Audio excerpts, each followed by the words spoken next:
Hello! Good evening mga pananim. Ayan guys yung aming mains.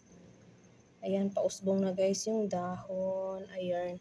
Ayan guys, is nilalagyan namin ng takip para hindi anuhin ng ibon. Kasi may nabisitang ibon, kinakain yung dahon. So ayan. Ala, kailangan talaga may ganyan. Tapos yung aming kamatis, ayan, nilipat ko isa. Tapos yung aming lucky ginger yan. Ayan guys, kailangan siyang iganyan bago. Pag open na yung dahon niya, saka ako tanggalan. Ayan, more kamatis guys. And sili green yun. Hindi ko alam kung sili green ba yan or sili na maanghang. So ayan yung another kamatis namin. And then new pa, wala pang laman. Tapos yung aming kangkong natulog kasi gabi na. 9 o'clock ng gabi dito. So ayan yung aming green onion. And another pot ng kangkong. So ayan guys.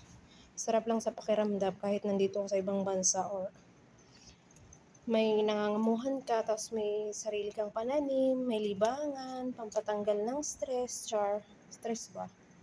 So, ayan guys. Ayan. Tanim ka rin para may gulayin ka, makafree ka na di ka mahiya sa amo magsabi.